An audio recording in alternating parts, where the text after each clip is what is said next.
حضور نے فرمایا کوئی اس کا بال بیکا نہیں کر سکتا۔ الصدق ینجی، سچ نجات دیتا ہے، والکذب یہلک، اور جھوٹ ہلاک کرتا ہے۔ اپنی زندگی کا معمول بنائیں، مذاق میں بھی کبھی جھوٹ نہ بولیں، ہمیشہ سچ بولیں، سچائی کا ساتھ دیں اور سچ کہہ دیں۔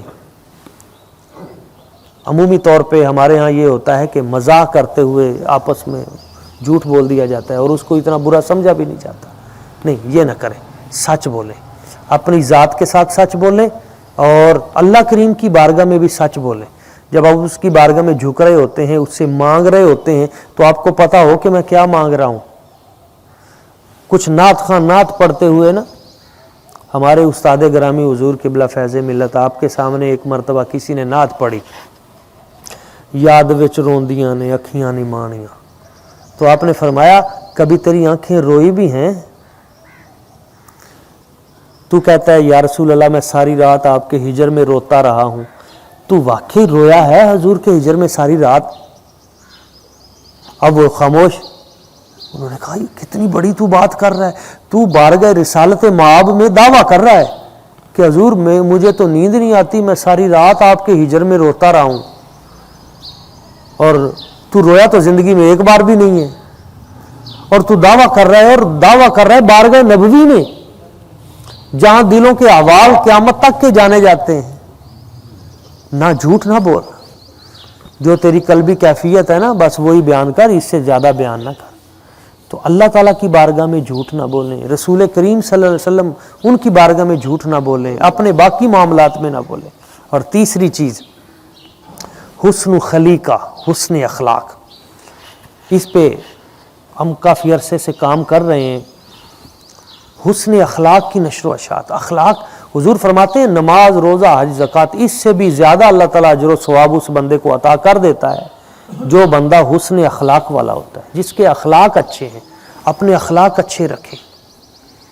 حضور نے فرمایا جس کو رب نے چہرہ جس کا سونا بنایا اور اس کے اخلاق بھی سونے بنا دیے، یہ دو چیزیں جس کی سونی، اللہ تعالیٰ ان دونوں کی وجہ سے اسے جنت عطا کر دے گا۔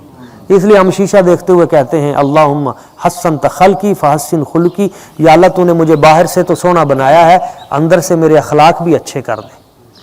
تو یہ خدمت خلق، محبت، پیار، اخوت، یہ ساری چیزیں اشاعت اسلام کے بعد ان کا درجہ ہے۔ ایک بڑا دلچسپ واقعہ مجھے یاد آ گیا، مختصر سا میں پیش کر کے اپنی گفتگو سمیٹتا ہوں۔ حضرت سیدنا سلیمان علیہ السلام، آپ کے ایک وزیر تھا آپ کا، اس وزیر کے بیٹے کی شادی تھی تو اس نے آپ کو بھی انوائٹ کیا۔ حضرت سلیمان علیہ السلام سے عرض کی حضور مہربانی فرمائیے گا اور میرے بیٹے کی شادی ہے، آپ تشریف لانا۔ تو آپ کا بھی ارادہ بن گیا کہ میں اس کے بیٹے کی شادی پہ جاؤں گا، اور آپ نے کچھ اس کے لیے تحائف بھی لے لیے۔ اور جب جانے لگے تو رات شادی تھی، اگلے دن تو اللہ کریم کی ذات برکات نے فرمایا پیارے سلیمان آپ رہنے دیں، اس کا آخری وقت آ گیا ہے، اس کے بچے کا، آپ جائیں گے، کافی سفر ہے، اس کی بجائے آپ دیگر معاملات اپنا کر لیں۔ تو آپ نے سوچا کہ جب اس نے بچنا نہیں، وہاں فوت ہو جانا ہے بچے نے، تو ساتھ آپ کو افسوس بھی ہوا کہ وہ نوجوان بیٹا اور شادی کی رات اور اس نے چلے جانا ہے۔ تو پھر فرمایا کہ وہاں اور غمگین اور پریشانی کا سامان ہوگا، تو آپ نہ گئے۔ آپ نے اس سے وعدہ بھی نہیں کیا تھا کہ میں آؤں گا، پر اس نے دعوت دی تھی، آپ نہ گئے۔ اگلے دن وہ ملا آپ سے، شادی کے بعد جب وہ آیا تو اس نے عرض کی کہ حضور آپ آئی نہیں، ہم نے بڑا اہتمام کیا تھا اور آپ کے لیے سب سے زیادہ پروٹوکول اور خدمت کے لیے تو ساری دنیا آئی بچے کی شادی پہ، اور آپ نہیں آئے۔ اچھا، آپ حیران ہوئے، آپ کے ذہن میں تھا یہ پریشان ہوگا، روتا ہوا آئے گا اور بتائے گا کہ بیٹا، آپ نے فرمایا کیا حال ہے بیٹے کا، کیا حال ہے؟ حضور بڑا آپ کی دعاؤں سے سب خیر ہے، اچھا ہو گیا سارے معاملات۔ حضرت سلیمان علیہ السلام بڑے حیران ہوئے، یہ کیا ہوا؟ آپ نے اللہ تعالیٰ کی بارگاہ میں عرض کی یا اللہ وہ نوجوان اس کا بچہ تو ٹھیک ٹھاک ہے، تو یہ کیا ہوا؟ میں نے تو جانا تھا، تیری ذات نے مجھے روک دیا، بچے نے فوت ہو جانا ہے، تو میں تو اس وجہ سے رک گیا۔ تو اللہ کریم نے فرمایا پیارے سلیمان تھا تو ایسے ہی اس نے واقعی اس رات ہی چلے جانا تھا، لیکن جب اس کا وقت قریب آیا نا تو آپ کو تو میں نے روک دیا تھا، آپ نہیں گئے۔ تو اس بندے نے، اس باپ نے اپنے بیٹے کی شادی پہ آپ کو بلانے کے لیے نا، جو باقی لوگوں کے لیے جو اہتمام کیے تھے وہ تو کیے تھے، مگر جو شاہی انتظام کھانے کا آپ کے لیے کیا تھا نا وہ سب سے اچھا تھا کہ حضرت سلیمان علیہ السلام شہنشاہ آپ نے آنا ہے، تو آپ کے لیے جو اس نے اعلیٰ کھانا بنوایا تھا نا، این وہ لمحے جب اس کے بیٹے کی روح قبض کرنی تھی نا، تو اس شادی کے موقع پہ ایک فقیرنی اس کے دروازے پہ آ گئی، اس میرج ہال میں اس دور کے، اور اس نے کہا مجھے کھانا دے۔ تو اس نے دیکھا کہ حضرت سلیمان علیہ السلام تو آئے نہیں، اس نے اس فقیرنی نے کہا چلو آؤ میرے ساتھ آؤ، اور جو آپ کے لیے کھانا بنایا تھا نا یہ اس نے اسے دے دیا۔ اچھا وہ بھوکی تھی بڑے دنوں کی بھوکی تھی، اس نے دعا کی یا اللہ یہ پتر نو لمبی زندگی دے یہ پتر نو لمبی زندگی دے دے۔ وہ جو اس نے دعا کی ہے نا اس کی وجہ سے ہمیں اس کی زندگی بڑھانی پڑ گئی۔ یہ جو خدمت ہے، یہ جو لوگوں سے محبت ہے، لوگوں سے پیار ہے آپس میں، اور فقیروں کا خیال ہے، مساکین کا خیال ہے، آپ کے در پہ اگر کوئی چل کے آ جائے تو یہ اللہ تعالیٰ کا آپ پہ کرم ہے۔ اللہ تعالیٰ فرماتا ہے کہ میرے بندو جب تمہارے در پہ کوئی آ جائے تو در حقیقت اس بندے کو جب میں تمہاری طرف بھیجتا ہوں تو تمہارے درجات بلند کرنے کے لیے بھیجتا ہوں۔ تم کچھ اسے دے دو گے اللہ تعالیٰ تمہارے درجات بلند فرما دے گا۔ کسی بندے پہ یہ اللہ کا کرم ہوتا ہے کہ اللہ تعالیٰ بندوں کو اس کی طرف بھیج دے، یہ رب کا کرم ہوتا ہے۔ تو یہ تیسری چیز ہے حسن خلیقہ، وعفۃ فی طعمہ، اور آخری چیز ہے حلال ذریعہ معاش۔ اپنے رزق کو پاک رکھیں، رزق پاک ہوگا سارے معاملات۔ حضرت خواجہ باقی باللہ رحمۃ اللہ تعالی علیہ کی ہستی پہ میں نے کئی پروگرام کرنے کی سعادت حاصل کی۔ آپ کا ایک جملہ اتنا بڑا، آپ نے فرمایا فعل حرام از نتیجہ لقمہ حرام است، کہ تم سے جو حرام کا فعل صادر ہوتا ہے یہ لقمہ حرام کا نتیجہ ہوتا ہے۔ اگر تم لقمہ حرام کھاؤ گے تو تم عمل حرام میں مبتلا ہو جاؤ گے، اگر تم لقمہ حلال کھاؤ گے تو تم عمل صالح میں مبتلا ہو جاؤ گے۔ جو کھاؤ گے وہ تمہارا جسم آگے کرے گا، حلال کھاؤ گے تو تمہارا جسم حلال کام کرنے شروع کر دے گا، حرام کھاؤ گے تو تمہارا جسم حرام کام کرنا شروع کر دے گا۔ اور ہمارے بابا جی کرما والے سرکار حضور سیدی سید محمد علی شاہ صاحب البخاری المعروف حضرت کرما والے سرکار، آپ کے پاس ایک شخص آیا اور کافی دن رہنے کے بعد کہنے لگا حضور مہربانی فرمائیں، آپ کے پاس اسم اعظم ہے، قرآن پاک کا کوئی لفظ ہے اسے پڑھ کر جو دعا کریں قبول ہوتی ہے، تو مجھے وہ اسم اعظم تو عطا کر دیں۔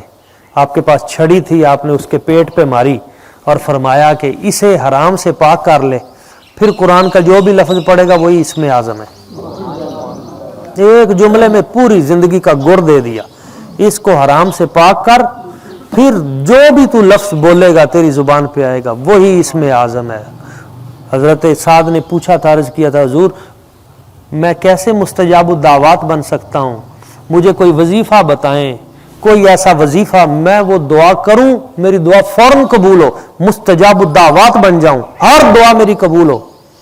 حضور نے فرمایا اپنے رزق کو پاک کر لے تو مستجاب الدعوات بن جائے گا۔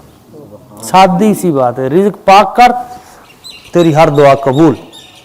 تو دوستو یہ چار چیزیں ہیں، امانت کی حفاظت، سچ بولنا، حسن اخلاق اور پاکیزہ رزق۔ یہ چار چیزیں حضور نے فرمایا جس بندے نے اختیار کر لی ساری دنیا بھی اگر تباہ ہو جائے اس کو کوئی نقصان نہیں ہوگا، اس کو اللہ تعالیٰ ابدی حیات عطا فرما دے گا۔ ہمیں آج ان چار باتوں پہ عمل کرنا چاہیے، ان کی نشر و اشاعت کرنی چاہیے، اور یہ جو ہم نے یہ سلسلہ خیر شروع کیا ہے آپ دعا فرمائیں کہ ہم مختلف شہروں میں بھی ہم نے یہ درس اخلاق کے نام سے کام شروع کر دیا ہے۔ فورٹ عباس میں بھی ہمارا یہ ماہانہ درس اخلاق ہو رہا ہے، ڈارا والا میں ہو رہا ہے، بہاول نگر میں شروع کر رہے ہیں، اسی طرح عارف والا میں بھی شروع ہو گیا ہے۔ مختلف شہروں میں بھی ہم جا رہے ہیں اس درس اخلاق اور حسن اخلاق اور نیکی کی ترویج و اشاعت کے لیے، آپ دوستوں سے یہی درخواست ہے کہ آپ ہمارا ساتھ دیں، اور وہ ساتھ پیسے اور دولت کی صورت میں نہیں ہے، وہ ساتھ آپ کی دعا کی صورت میں ہے کہ آپ صرف دعا کرتے رہیں اور نیکی کی نشر و اشاعت میں اپنا اپنا کردار ادا کرتے رہیں۔ اللہ تعالیٰ کی بارگاہ قدس میں دعا ہے، وہ ذات لم یزل یہاں جتنے بھی دوست درس قرآن و حدیث میں بیٹھتے رہے، اللہ تعالیٰ سب کو بے پناہ برکتیں عطا فرمائے، بے پناہ رزق عطا فرمائے اور مالا مال کر دے اپنی بارگاہ سے، آمین۔ وما علینا الا البلاغ۔